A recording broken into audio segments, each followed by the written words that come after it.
So, good afternoon. Last sessions of the day.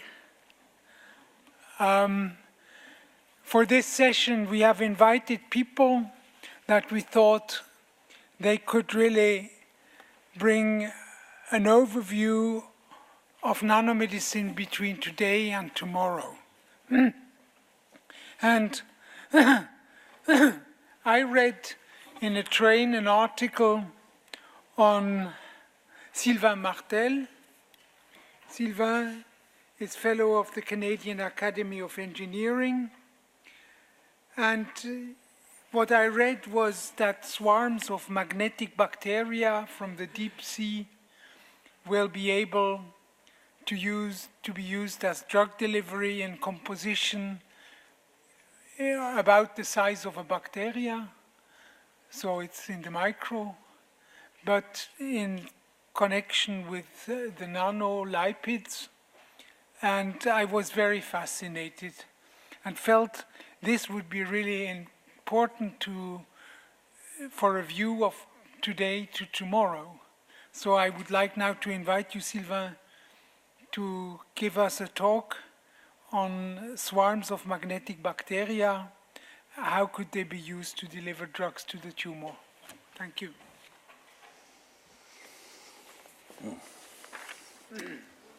Well, first, thank you very much for the invitation. I really enjoyed the conference. It was a very interesting talk. So let's see. So I'm going to start with this slide.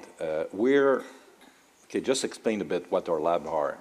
We started about 15 years ago, and we just concentrate on delivery method. We don't develop any drug molecules, nothing like that. We just thought that engineering could bring maybe some complementary techniques to help a therapeutic agent to be more efficient.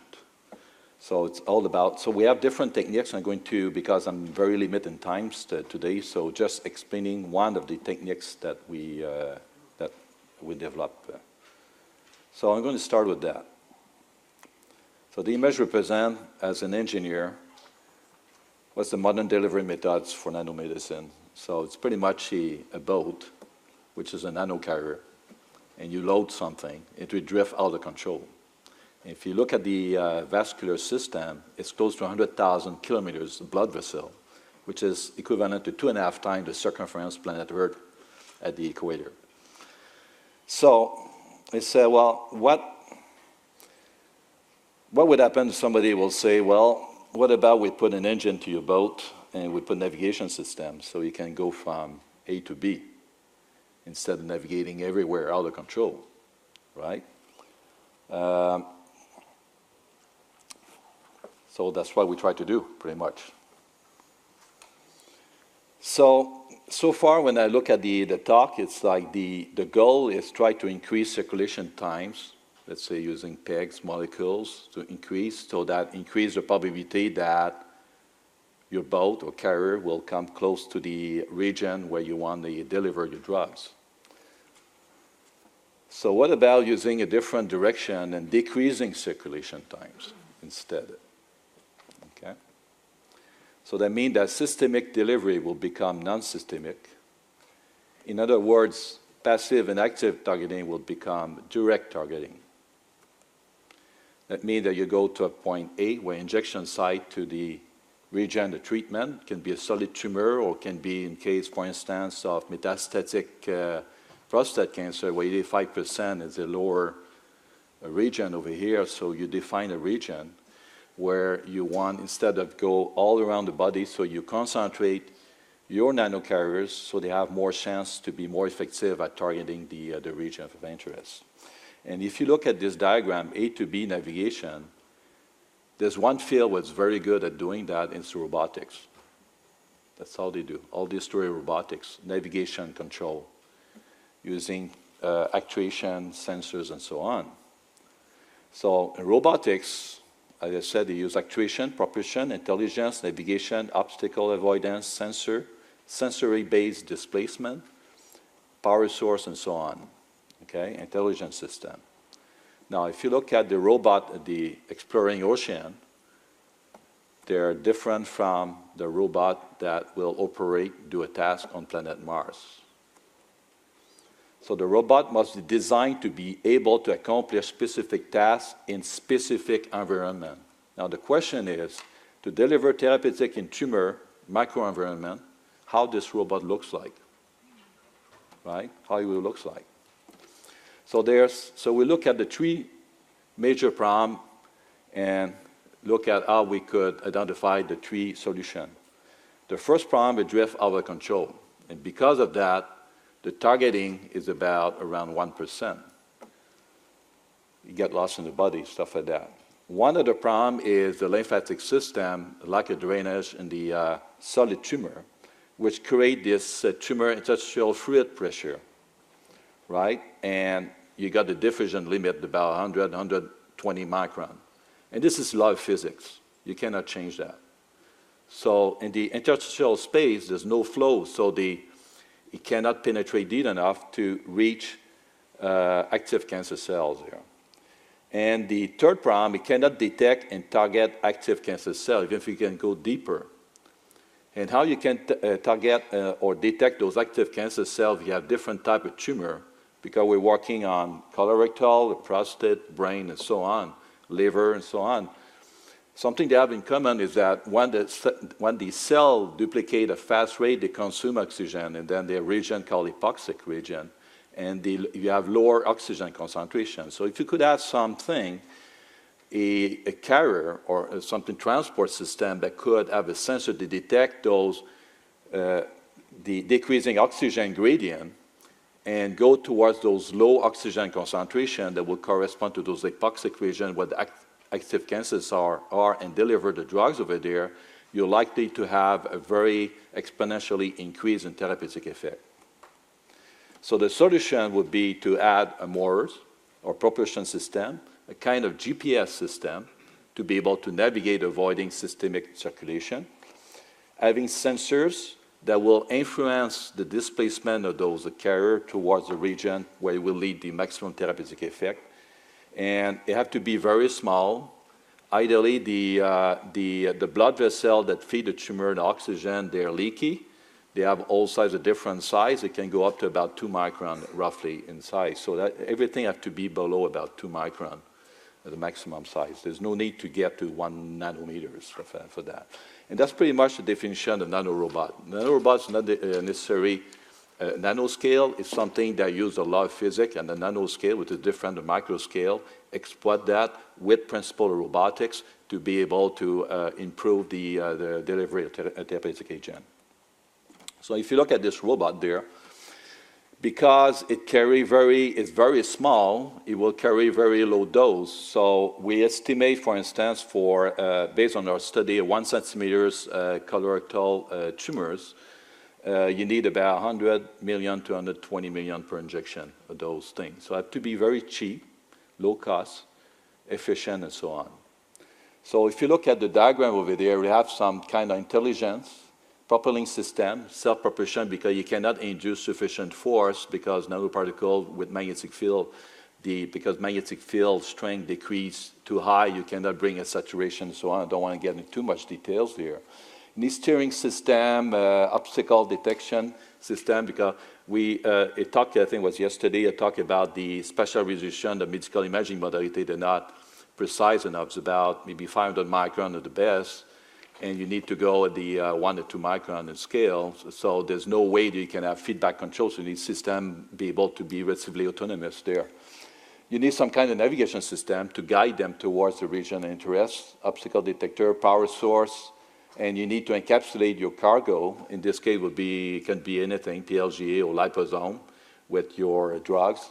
And you have oxygen sensors, and you got the 0.5 oxygen detection system over there to tell the carrier to stop that, no go beyond that.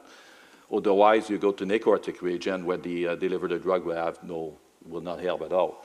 So you need something that will keep the system over here. And I put the human here over there to give a perspective about the maximum size. So this is impossible to do artificially, right? Maybe 100 years, maybe 200 years, hard to predict. So what we do is we went shopping in nature, billions of years evolution, identify microorganisms that will have the right specification, and try to control it to behave as a natural nanorobot, pretty much. And this is it. This is the MC1. The MC1, the bacteria is between 1 and 2 micron in size, average 1.5 micrometers. It's round in shape. You have 2 bundles of flagella, the rotary molecular motors, the same type of design that the engineer designed without knowing. Actually, they discovered the engine, how the motor works, and the design of these motors, of this bacteria after the engineer design. And they came, it's interesting that after a billion-year evolution, the engineer came to the same conclusion. The rotor, stator, ball bearings, things like that, they just at the scale where it's impossible to do artificially right now. It swims at 200 body length per second. It survives in the body for about 30 minutes. So speed velocity is very important. It's non-pathogen. So far we did tests, toxicity, immune response, stuff like that, in rats and mice. With, and this bacteria is quite interesting because in nature it's microaerophilic. They survive in low oxygen concentration. The oxygen concentration they like to go, they very motivate, is 0.5% oxygen, would correspond to the oxygen level of the hypoxic region. They have nanoparticles that synthesize, the chain nanoparticle, the magnetic compass needle, very sensitive. They're sensitive to the field around here. This is very important because if you want to scale a human, it's very difficult to generate a sufficient magnetic field to drive a magnetic carrier, for instance, because of that scale there. So it's scalable. So it used the Earth geomagnetic field to do one-axis search, very efficient, and their magneto-aerotaxis. So they use the magnetic field in combination with oxygen sensors, and they will have their flagella rotate 360 degrees anti-clockwise to go forward, and when they detect the oxygen concentration, the right is 0.5%, they will reverse and back and forth and remain there, stuff like that. So what we do, we exploit this phenomena, but we separate magnet because in the nature they work in combination. We use magnetotaxis first because they survive only 30 minutes to indicate the region of the tumor, and then we switch to aerotaxis so that we rely, because there's no way we can detect those hypoxic zones, rely on nature, force of nature pretty much, their sensor to automatically detect the region of the hypoxic zone with the fast duplicating cells. So we use, because of Maxwell law, everything, the magnetic field go in, they go out. So initially you have bacteria go to the tumor and leaving the tumor. So we use time multiplex, very complex equation, control the field, and we do fundamental study to see how this bacteria behave. So that computer control, we can do pretty much anything with this bacteria. So first one, we use the bacteria. If you inject human body, do nothing. Do just nothing. Here in this case, if we mix with liposome, there would be roughly 70 liposomes being attached in a few minutes using carboimide chemistry. In this case, contain SN38 molecules for colorectal cancer in this case, but you could attach pretty much anything. If you put in a computer control magnetic field, it becomes a nanorobot. You can do pretty much anything. You can control the velocity, you can go forward, backward, you can do anything that a robot would do. So here you see the video, this 5,000 bacteria, and to control, you see the reaction time. This is real time, very fast, to give you an idea, okay? So, and the magnetic field control, that is slightly higher than what you have in the room right now, okay? The pink thing is where they contain the bacteria we inject. Now, on the left, 5,000 bacteria, computer control, building a pyramid block by block in less than 15 minutes, no human intervention. This is accelerated. This is the only accelerated video on the right there. We had to do that to get funding to show how much control we have on those bacteria. They can do anything. We even write letters and stuff like that with it. So here it's a bit like a Google car. You tell them, like, going from here to Zurich, you don't see the road because the imaging modality is not good enough. You just tell the direction to Zurich. Let's say Zurich is where the tumor is. And you tell the direction, and Google car will figure out how to get there, right? So here's the human blood vessel, the red blood cell. You see again the velocity of those bacteria. They're very fast. Molecular motor, rotor steroid, the same thing that the engineer. So what's the point? Try to develop high expensive technology, try to do something that nature already came to the same design, very efficient. Here is obstacle thing. B is the direction of the weak magnetic field. This is 20 micrometers. And those are bacteria, real time again. You just indicate the direction, they define themselves. Instead of nanoparticles, they will be stuck there. They search around, and they interact, and they find the path. Very efficient. So here what you see, a bit of process carbohydrate chemistry. If you're interested, we publish something ACS Nano. Here's a swarm of 100 to 100 million bacteria with drug load, with a tumor, colorectal tumor in mice model, HET116 model there. And that will take about a few minutes and they disappear inside the tumor over there. So you can see it actually. So the first step is navigation system. So they have a chain of nanoparticle, like I said. This is real time. You direct to region of interest with the drug load. So this is real time. So you see each dot, those are bacteria. They go very fast, very, very fast, very efficient. So once you're in the tumor, now they have to spread because the tumor is heterogeneous, so it's not homogeneous. There's some specific location, epoxy zone inside the tumor that you cannot identify, that they will identify. Then you change to the oxygen sensors, and this is real time again. So here they form a ring because they drop of water in their microscope, they consume oxygen, and they identify 0.5% oxygen there. That would correspond to the epoxy zone. That's what happened in the tumor, stuff like that. This is real time again. So this is something we published last August, and you can see the tumor, and you can see those brown spots. That's what the epoxic region. That's where you want to deliver the drugs, a low quantity of drug to get maximum efficacy. Yeah. And with marker, it's been with different marker and pathology confirmed. It's really where the epoxic regions are and stuff like that. And you can see on here, the chain of nanoparticle, if you zoom it with the microscope there. So I'm going to go a bit faster here. So what's interesting with here, I want to show in the slides here, is that if you use dead bacteria, or you use something the same size or even smaller bacteria, you can see the diffusion correspond in the tumor about 120 micron, roughly, in the best. Here, the bacteria, there go about 300, 250, 400, and so on. The accumulation go increase. And this is identified, again, Parker, the epoxic zone where the activity cancer cells. So it tells you the gap between the lack of diffusion of your drugs and the bacteria with propulsion system be able to go against this interstitial fluid pressure over there. Here's the distribution of the bacteria all along the tumor. Each tumor has a different profile because the epoxic region would be in a different region here.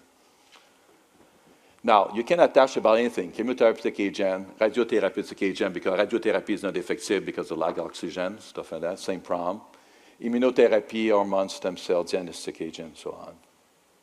So pretty much what we do is, I put in French, la différence, ingénierie, physique, biologie, technologie, robotics, nanotechnology. We're a team with very different expertise, all working towards a single goal, stuff like that. So, because engineer alone cannot do the whole thing. So, if I do in English, the difference engineering, physics, biology, technology, nanotechnology remain the same. So pretty much the message doesn't matter which language you are, you need interdisciplinary research because it's a very complex problem to solve there. So we start in 2001 with 2016. We do right now the translational phase. So we start working on larger animals to develop medical protocols, stuff like that. So the platform that was a very small platform on mice now is at the human scale. So that's what you see over there. The platform here and that you see here is what creates a magnetic north pole pretty much to force the bacteria to migrate toward the region of interest. And inside this region of interest, switch to the oxygen sensors to automatically identify and the target to the epoxic zone there. And this is the facility over there. I put Fantastic Voyage because it's interesting that exactly 50 years later, we have the submarine going to do A to B, stuff like that. And the scenario very similar to the scenario of the movie, stuff like that. But for sure, the the technique and the approach is a bit different, stuff like that. So with that, I'd like to acknowledge many people that are working with us in different fields. So thank you very much.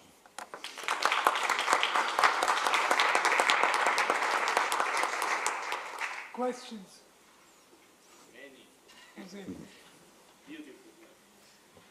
For this. So beautiful work. This is really amazing. Is the bacteria, is the bacteria dividing inside of the host? No. The bacteria will divide every 2 hours, and they're very hard to duplicate. You have to control pH, you have to control the oxygen, everything. They're very difficult to cultivate. So they will die about maximum 40 minutes. After 40 minutes, there's zero motility. So we say 30 minutes to be safe. But it takes only a few minutes. If you do peritumoral injection, they're about 1 to 2 centimeters. And the immune system is not able to see it, even the dead ones? No, nothing. We did extensive tests because it's pretty expensive, no infrastructure, thing like that. So we get into the million with all the teams, and pathology knows to get statistics, stuff like that. So it's very expensive. Before that, we have to do a huge amount of tests, but we have to do, because of the budget restriction, we did on mice and rats and different species, stuff like that. Now we're looking to do on primate, stuff like that. That's the next step. The problem is, that's where we are. I did mention the targeting ratio right now is 55%. And you inject, it's 3D stuff, so it's pretty repetitive, always about 55%. We believe that right now we're working mathematical model. It's like a tree, the branch grow. You don't know where the branches are, but they follow some path. They follow some rules.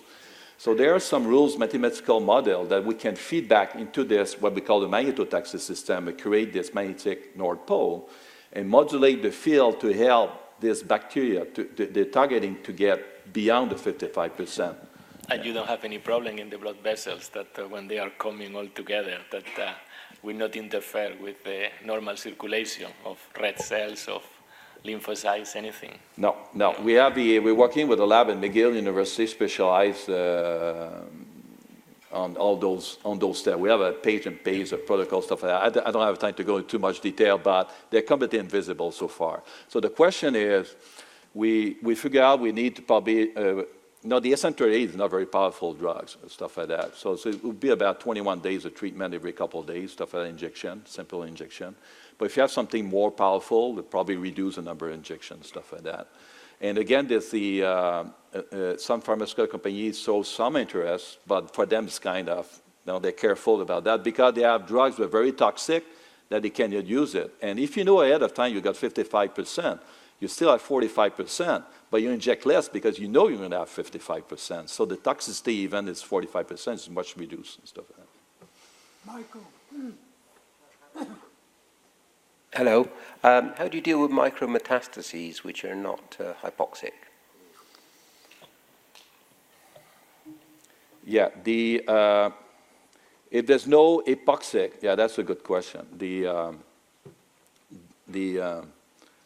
If they're not hypoxic, then we have to use just the magnetotaxis because aerotaxis will not help in this case, yeah. But if the tumor grows a certain volume, stuff like that, there's a diffusion again, the diffusion problem. So they grow the angiogenesis and then they start growing. So if the tumor is too small, it's, it would be hard to pinpoint. But we're starting on metastatic prostate cancer, and what we believe is that some tumor, because they spread, will be small but large enough, but not detectable under imaging modality. But those bacteria will be able to detect it because of the oxygen gradient. And that could happen around 1 millimeter, something like that, yeah. But if it's below 1 millimeter, maybe half a millimeter, it might be difficult, yeah. One last question. Yes, please. Torek, the record. REC? Oh, there. I just wonder if you have discussed with regulatory authorities how they would deal with such a product.